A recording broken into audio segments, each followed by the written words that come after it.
The live streaming is on. Not sure what happened there, but as we continue to test, we'll find out. We'll get better each week as we go along.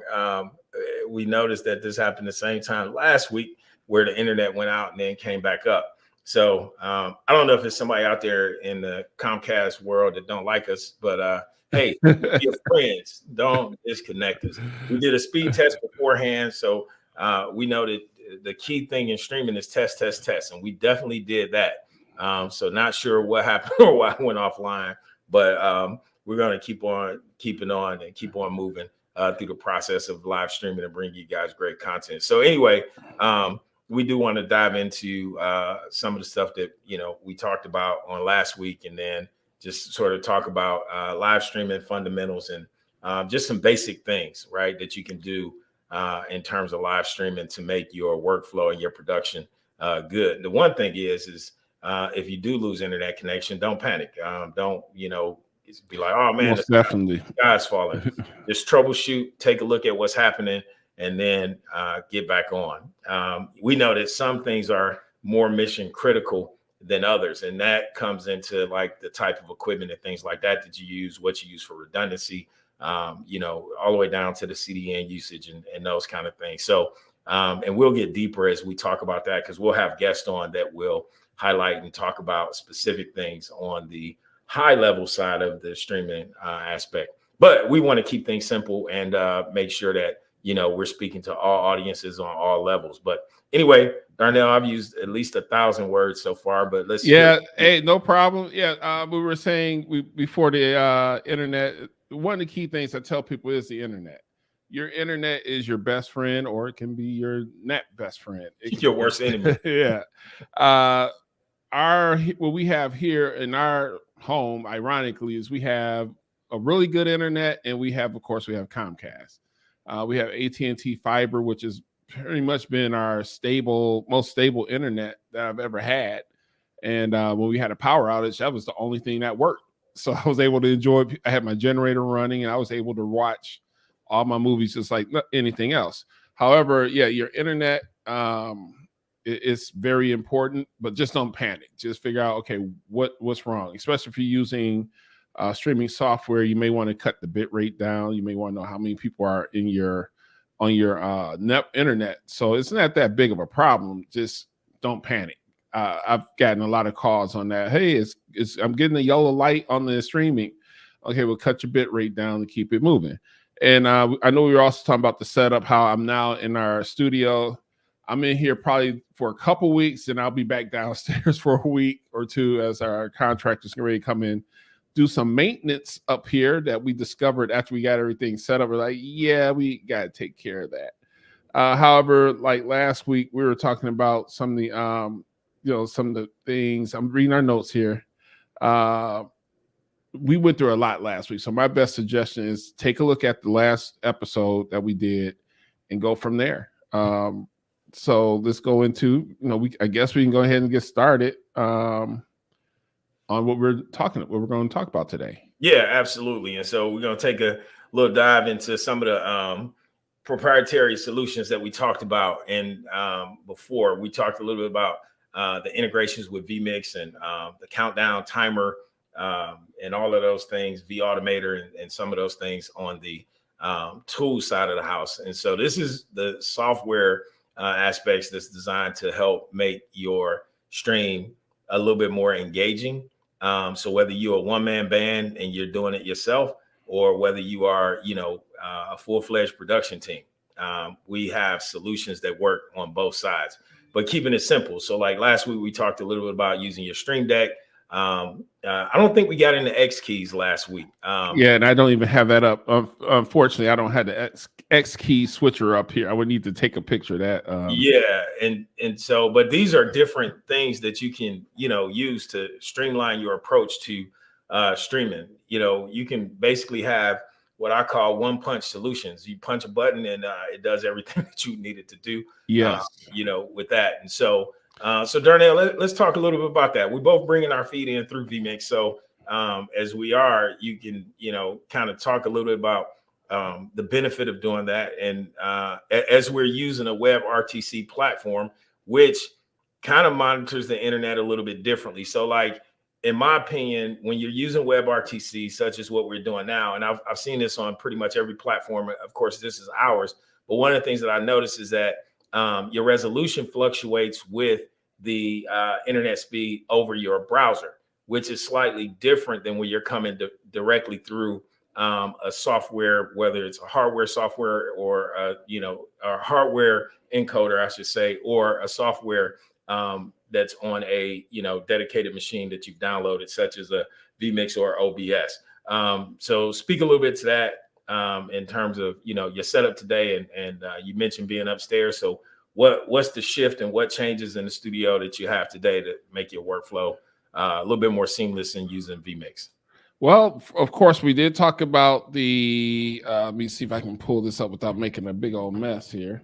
One of my favorite tools, of course, is the Stream Deck. You can see that here. We have the Stream Deck. We have a lot of people don't know I have a PTZ camera. It's an IUZ. Last week I was using my Nexi Go, which they both have Sony sensors. I'm into the Sony sensors. I have this. Everybody knows these controllers, the Xbox controller that controls the PTZ. I'm not going to push it now because we don't want to have the camera jumping, and also had a remote for it here. The best part about it is for up here, it's a lot easier. I can literally on our show, because we do have our own podcast, me and my wife.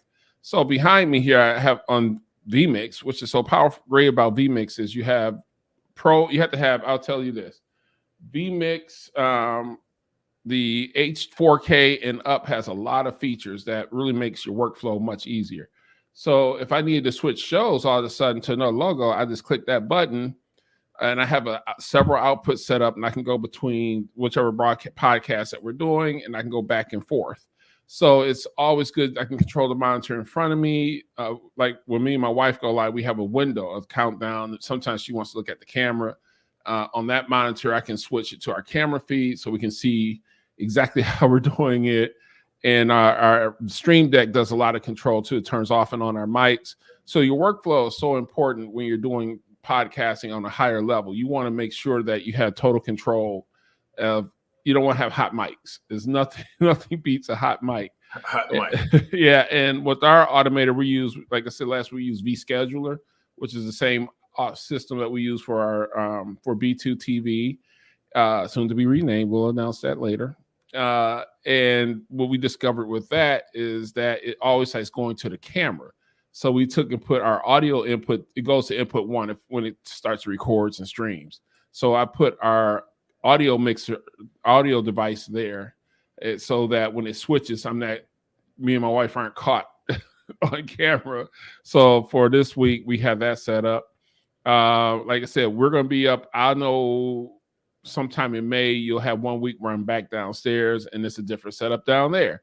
So it's still a vMix setup. So it's just a matter of being able to move stuff. So another great thing about vMix, you can build your whole project on your laptop or your desktop. You can literally create a vMix bundle. And what a vMix bundle does, it takes all the content, all the inputs, if it's video, graphics, and it creates a bundle file. And that bundle file, in the case for when I had to move from our system downstairs to upstairs, it was a 2 gig file. Now, not everybody has networking in their home. So for me, it was not that difficult. I just threw it on one of the servers and brought it and just hooked up my laptop and pulled it in from our NAS server. So it's actually not that difficult. So it's a 2 gigabyte file and it had everything I needed. And because I deal with computers a lot, I knew how to take all the stuff out of there and rebuild the project without using the bundle, because bundles take forever to load, just to let you know. So a bundle is good to have if you're doing run and gun content. However, we can show you there is a couple tricks to doing it. I would recommend, if you don't want to do a bundle file, make sure all your assets are in a folder that's accessible, and just all you do is you take your vMix project and load it, and they'll say it's missing the file. You just rebuild it manually. So that's pretty much this setup up here. Is a little more comfortable. So I'm looking forward to doing me and my wife's podcast up here. And when we do her podcast, because of the PTZ camera, you won't see the monitor over here. So it's basically 3 sets. I would pan it, but we still have some stuff around going on. So it's a really nice, comfortable setup for me. And my wife says, it seems like you're upstairs more. I'm like, well, I have to set it up and I have to get things together. So it's really good up here. It's a little different. I laugh because this is actually I told people this is the room I slept in before I got married. So it's kind of interesting being in the bedroom. This room has been my uncle's bedroom, my mom's bedroom, my bedroom, I think my sister's bedroom, and I think my niece and my daughter have stayed up here, and it was also really the guest room. So it's interesting. It's kind of fun being in the old house. So now you got to get a history of your grandfather and the house, and like how old the house is, and how he built it brick by brick with his hands. You got to tell the whole story. Like, well, I know we're talking about streaming, but now we're talking about the innovation of how we got to this point. Well, we can bring it up on. Okay, we can bring it up on this one. However, yeah, my grandfather actually bought this house. He moved from South Carolina to Youngstown, Ohio. They moved here to the good old city of Inkster, Michigan, the home of Malcolm X for 1 year, Geraldine Talley, who was the world's oldest woman for like a couple of weeks till she passed.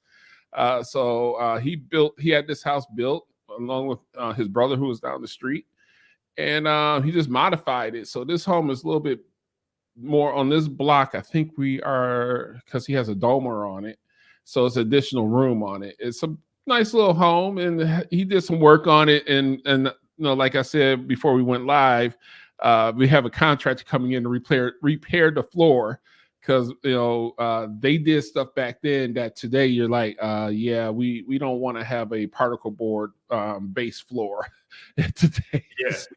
Well, have floor fall in.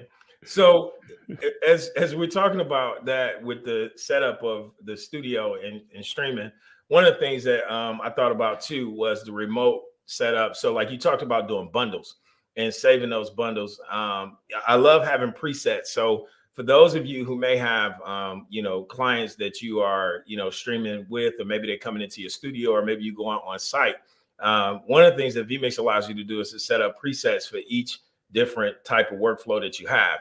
So for instance, I'll kind of drop this in. So this is on site at an event where we set up vMix to be able to capture the audio and the video, and really we just use it more as a recording feature during this particular event, to be able to bring both cameras in. And this was kind of a quick setup, bringing the audio in from a board that's on the other side of the room. But one of the things that we wanted to do was use vMix as a way to create some redundancy on our recording.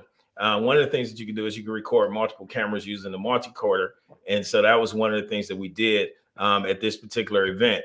And then on another opportunity with an event, what we did was we was able to use vMix to not only stream and produce the content, but send it to Zoom at the same time while feeding it to a, you can't see it probably here, but if you look real close into the screen, you'll see that we're also sending it out to a screen that's inside of this facility where we are hosting this event at. So when you think about how you can do specific things within a broadcast, it allows you to build out a workflow that's good for you as the producer, but also that works well for the clients that you may be working with.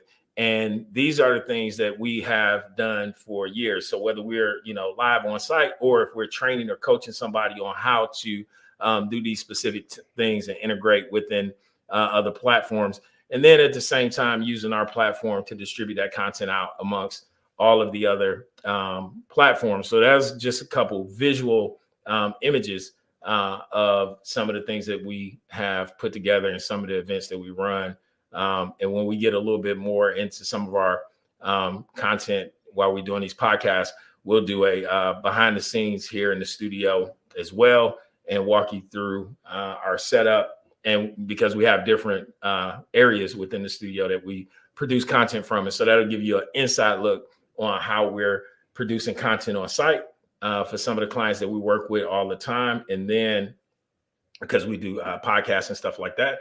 But then also maybe come up with some, ideas, and you can share your ideas and things as well. And maybe we'll, give you some tips that will be helpful to you. And in that group, like I told you on our Facebook group, you'll be able to share things that will be helpful to others in the group, including us. So this is a community that our goal is to build relationships and to talk about gear a little bit differently than most. And so instead of referring you to like an Amazon or to a directly to B&H or that kind of thing, we actually want to be the go-to to answer those questions on specific gear and equipment that you might want to get, from cameras to encoders, from encoders to capture devices, and how to simplify your stream.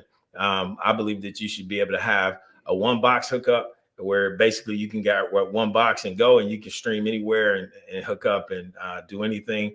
To me, the simplest is obviously being able to use your phone, right? Mobile device, but on a little bit more elaborate, to be able to have one box that can actually pretty much do everything that you would need to do with that one box. And so, but anyway, just wanted to kind of touch on that a little bit and give you guys kind of a highlight on how things can be set up.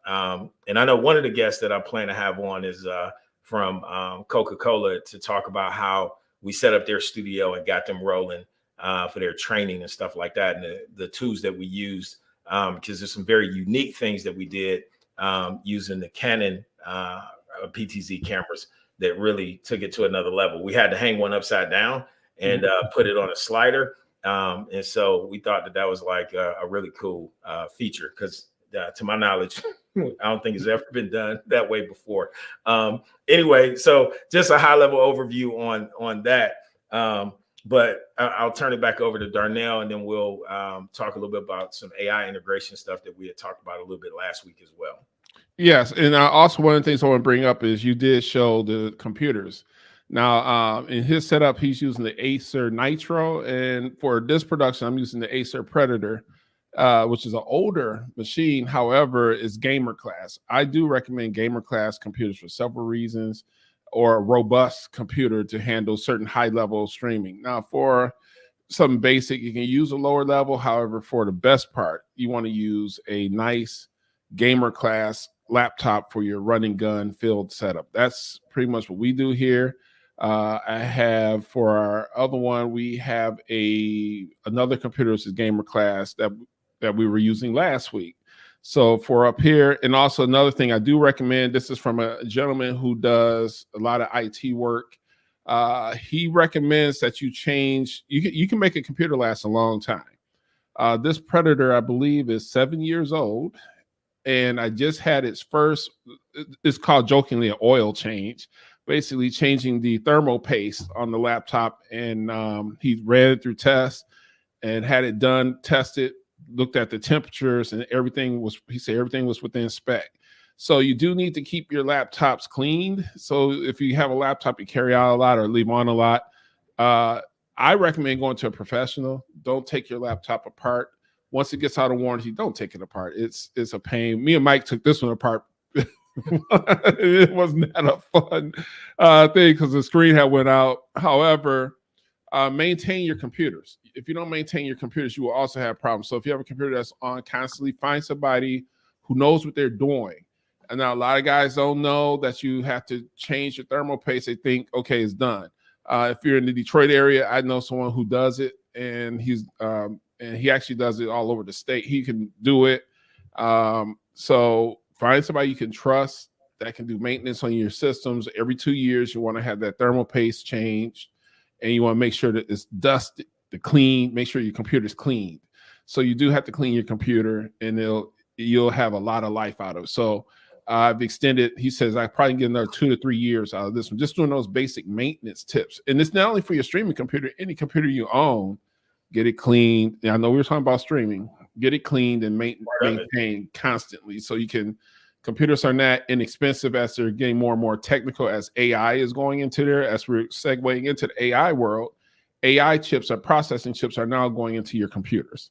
So you want to make sure when you purchase a system now, for no matter what you're doing, mainly streaming or any day-to-day, just keep it maintained, keep it cleaned, and every 2 years, take it and have it done. Now, if they say they don't do it, You can find somebody in a small shop that might do it, and we can probably get something together where you need to get your computer clean. So I'll talk to the gentleman and say, well, what kind of can he assist us?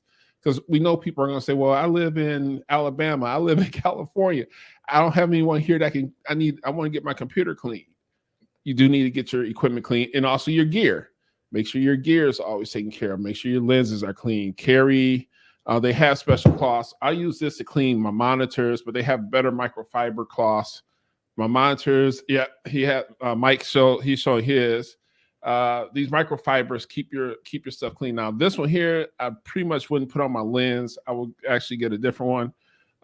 If your camera comes with a lens cap, use it.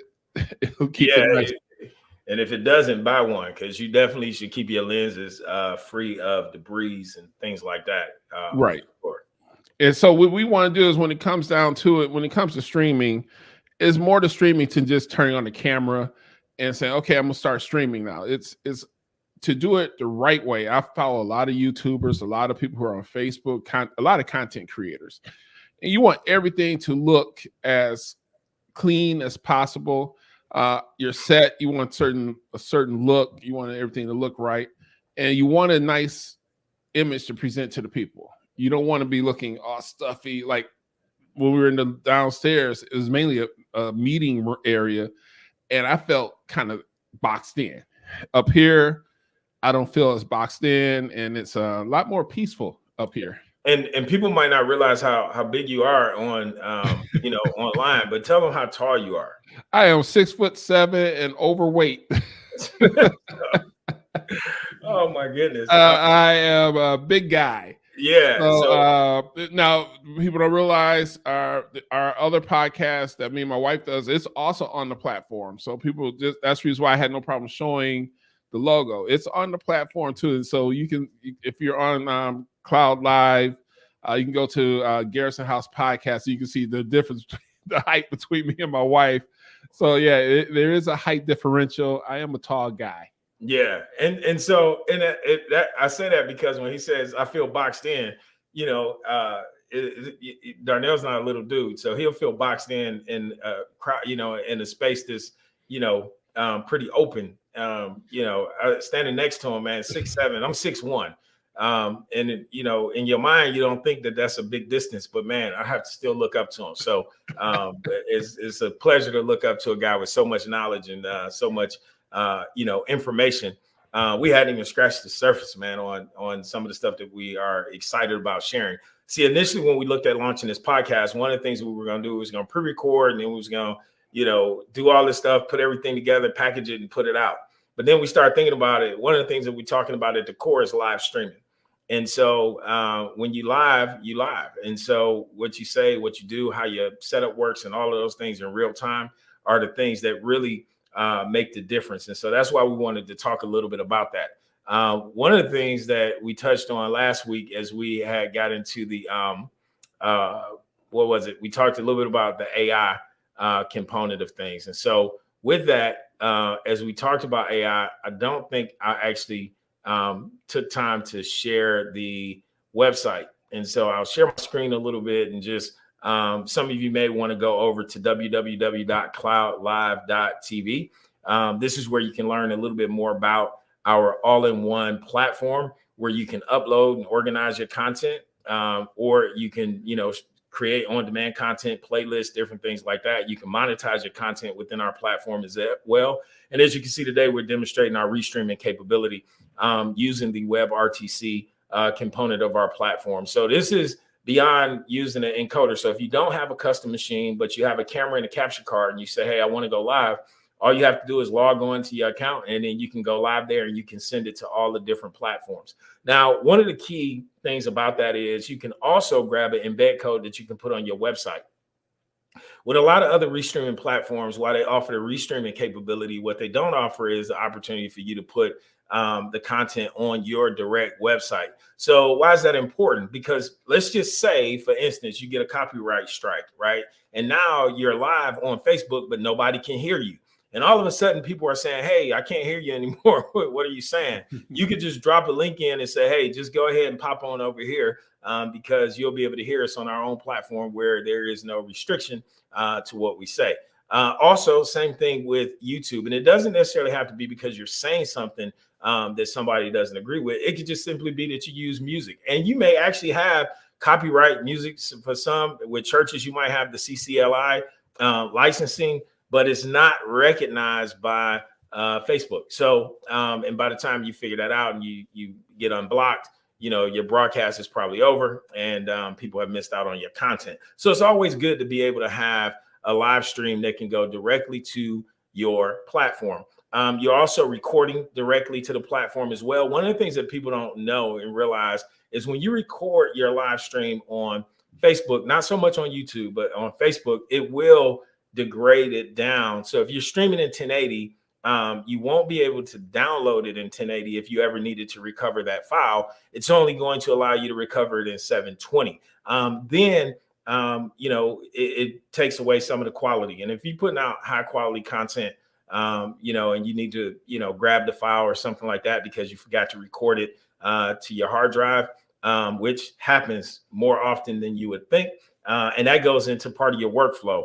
When we talk about the vAutomator software, it allows you to set up your auto recording so that it will schedule the recording to go live when you go live, so that way you don't miss that opportunity to record directly to your external drives.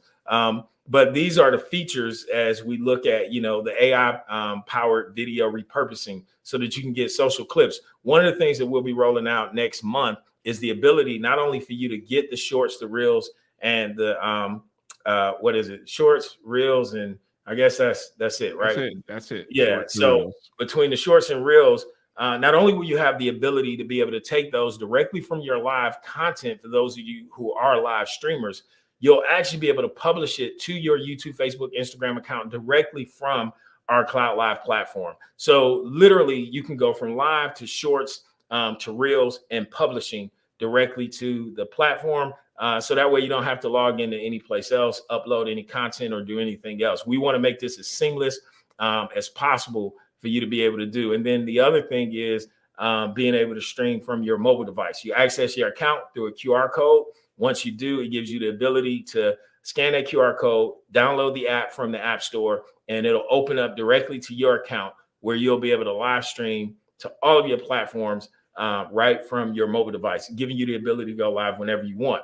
Keep in mind, and I know most of you know this, while the API for Facebook and YouTube are integrated into the system, when you go live from Instagram, you actually have to go into Instagram and then hit go live once it sees your live feed. So right now we're streaming to Instagram live. And the other thing is, because if you are doing Instagram live, you probably want to make sure that you are dead center in your camera because it's going to be portrait mode, not landscape. And like right now, as I was checking our Instagram different as I move, it's like you kind of slightly off, right? So these are things that you just want to kind of keep in mind whenever you're publishing your live stream. See how Darnell is moving over now? He like, okay, let me move so I can be in the right place at the right time. But again, people often ask about our services and different things like that. One of the things that sets us apart from probably any competitor, if you look at it from that standpoint on an industry level, is we like to educate those that work with us and really help them understand from soup to nuts how all of this works. And so within our platform, we built it to function as a way that you could do things yourself, but we also want to make sure that you have your questions answered and different things like that as we look to offer the services that we offer. And so see this guy right here that you see, his name is Pastor Carlton Sharp, Dr. Carlton Sharp, probably one of the most innovative pastors that I know. And part of that is, and he'll be on one of the Streaming Maniacs episodes, and we can talk a little bit about his setup and how he does things. But he has a great setup that he's put together where he can pretty much stream no matter where he goes. But then also he pre-records content and uses our auto scheduler to push that content out as live to every platform that he's on as well, which is one of the things that we also have the capability of doing on our platform. So there's just some of the highlights of the platform and what we can do and how we can help you take it to the next level. And we encourage you all to go to the site, book a demo. And once you click that link, you can just schedule a time to talk to Darnell or myself. And we can definitely go from there in terms of helping you with your streaming questions and getting things answered for you. But like a news broadcast, that's the weather for today. Back to Darnell. All right. Well, here's traffic and traffic and weather together on the 8th. See, the danger part is I'm a radio trained guy. People don't know I'm a Specs Howard. Well, it was called Specs Howard School of Broadcasting Arts. Now it's the Lawrence Technical University Specs Howard School of Media Arts, because Lawrence Technical University bought the school. So yes, I'm a trained broadcaster, so I can easily go into that mode. So yeah, it's a lot going on. We have, so basically, like you said, it's so much into it. I do know Pastor Sharp is he was one of the first adopters of the Title Assist project. He was one of the early adopters of it to utilize it. And so yeah, we have a lot going on. Basically, one of the things we didn't do is tell people to share. Again, we need to remind people, share this content. It's very important to know that. And subscribe. Please subscribe. Now, one of the things, sounds like I'm begging to say please. However, one of the things good about what we have here on the platform is that full integration. When he was showing what you can do, it's like, okay, wow, who has that? I have not seen anyone with that ability, with those abilities all in a toolbox that has all the tools you need in one house. Now, some people are like, well, I can do it here. Okay, well, I was thinking as you were demoing it, I'm like, you get what you pay for. Basically, sometimes you have to invest into your podcast. That's the reason why the monetization tools are there. You don't want to stress out. And I was talking to my wife about that. We were talking about how people create so much content.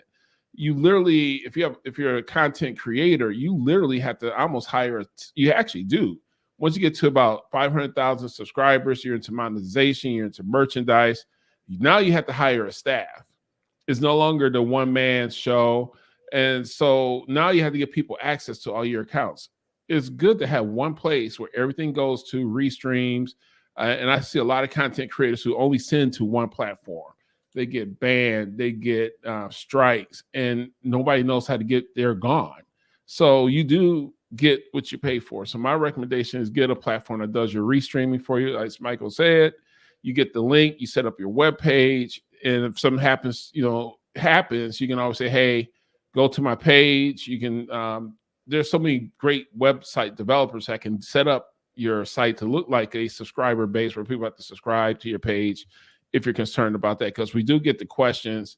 Our famous question we get is, can I monetize my stream? I have an event coming up and I want to sell seats. Can that be done? Yes, it can be done. And, we have the monetization, like I was telling Michael earlier, we have, for me and my wife's podcast, we're ready to start doing, I'm calling it the tip jar. So it'll be on our website, and also we may have to set it up on the platform as well. Just leave us a tip. The reason why we're not calling it donations is we're not 501c3, so it's easy to say, just leave us a tip. So we have a tip jar, and also make sure you let people know constantly. The key thing to streaming, going a little tapping into, because I know we sort of didn't follow our outline again, tapping into some of the things you can do, like when we had Title Assist. As he was talking, let me see here. It just so happens today the Stream Deck is, I guess, I was updating the software and I didn't re-engage it. So, like, for example, we have, for me and my wife's podcast, we have this graphic. So we have the ability to put up our graphics, and then within Title Assist, I can actually change that graphic on the fly. So anyone who watches our podcast, technically you see it, and there's also information that's constantly cycling on the bottom. And so we'll launch that, and so we can literally, I'm gonna preview the topic 1. I can just change it using Title Assist, and it can be changed to whatever we want to change it to. So we have I mean, just because I have our podcast when you hear it, that's what we put up. So you literally have control over all your graphics on the click. And you want to keep things easy. That's the reason why we had the Title Assist project, where you can do things like put your graphics up and shift it. And a lot of people who watch our podcast, they probably didn't know we were using the platform for restreaming. That's how we get our content to everybody. And it's really, we're the beta testers. We did the testing for y'all. So it's always smooth. And so did we have hiccups in the beginning? Yes. Yeah, that's technology, right?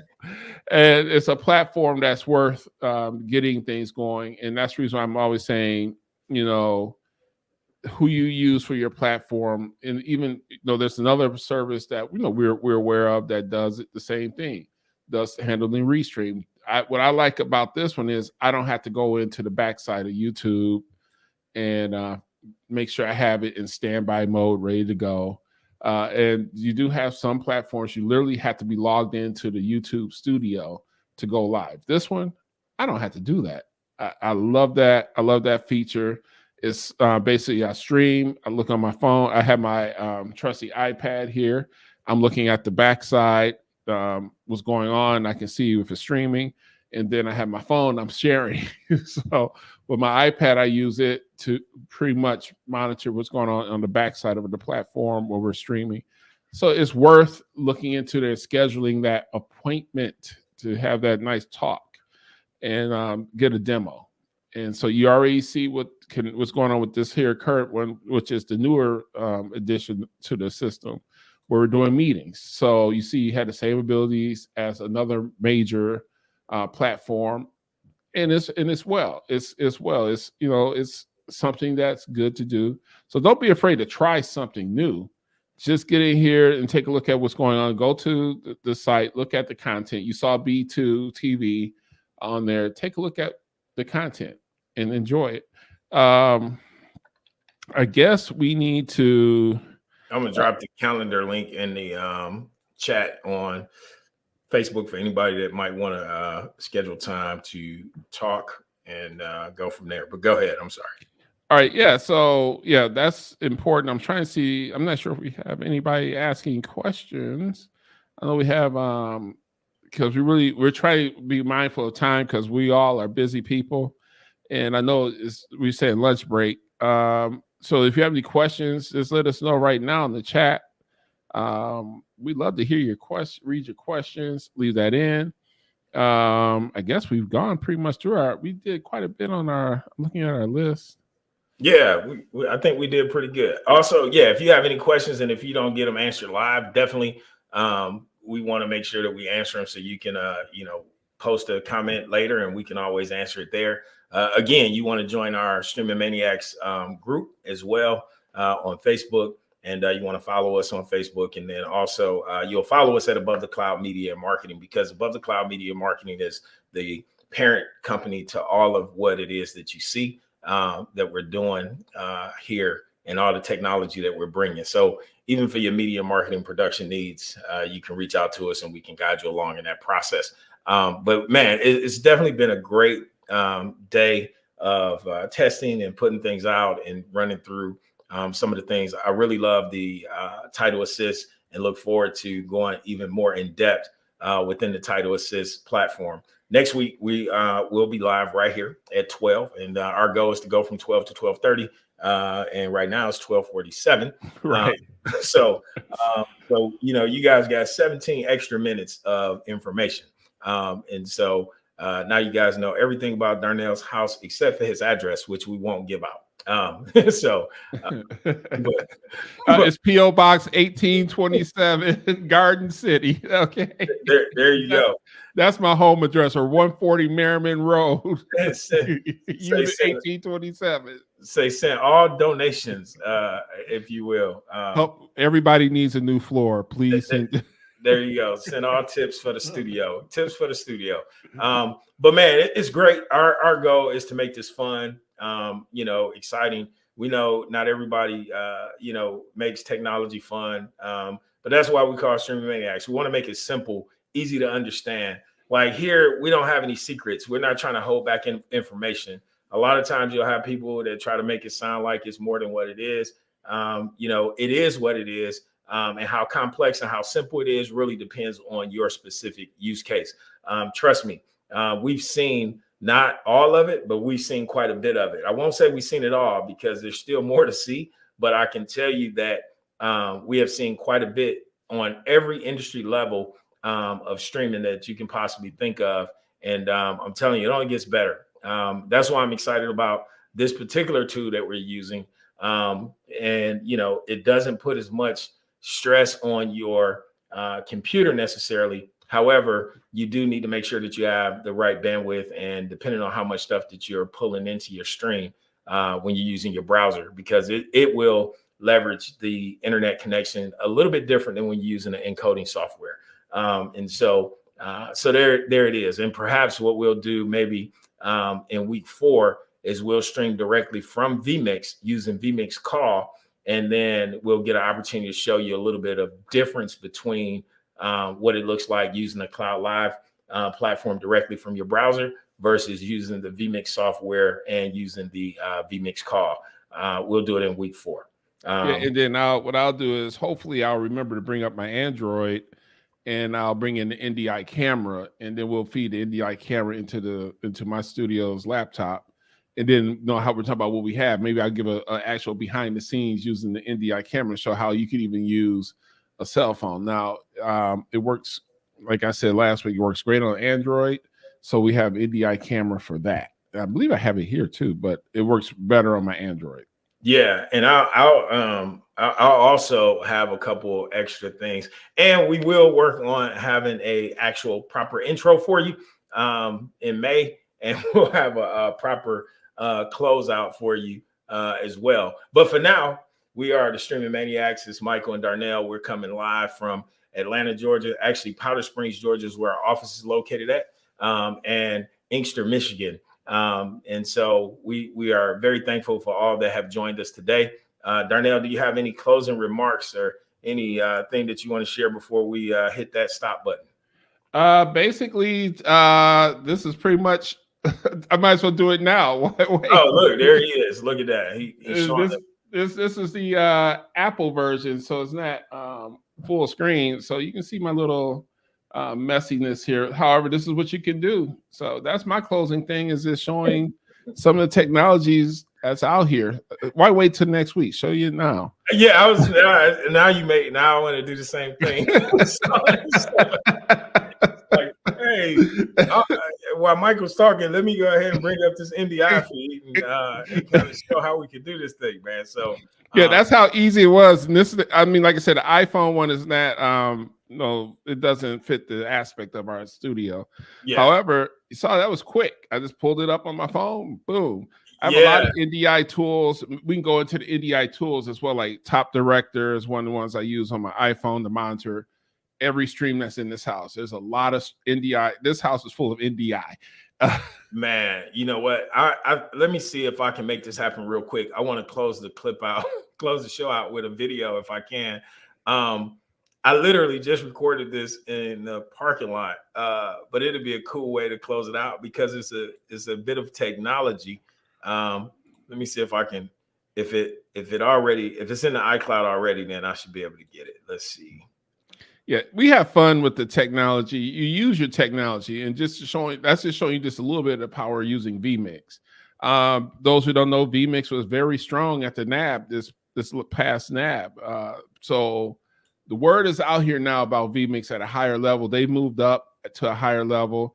I remember when it first started, I believe it's Martin said, "I'm just a production guy. I really don't have time to do all this tech stuff, tech support and all that." I believe that's what he said in the early days of vMix. Yeah. Now it's a multi-million-dollar organization that provides streaming solutions and to major broadcasters. I will say, for example, we at Impact use it. We use vMix for a lot of our workflow. It's because it was at the NAB at a higher level. A lot of people who didn't think it as legitimate is now legitimate. People say, well, we can use OBS. It's like, yes, OBS, yes, that's fine. However, vMix gives a little bit more power. Like I demoed earlier, how I'm able to control my monitors now. I can send different feeds to different outputs. I have 3 monitors essentially on this laptop, and each monitor can receive a different feed through vMix. So it's a tool that you really, really need to get into. I recommend vMix. Start out with the $60 plan. If you only 4 inputs, however, it gets your feet wet and you can understand it. I don't recommend the free one because you can't go free after, I think, 60 days. I'm not sure how long he's going to keep that going. However, $60 to get started and get your feet wet and start streaming using vMix. I do recommend vMix to.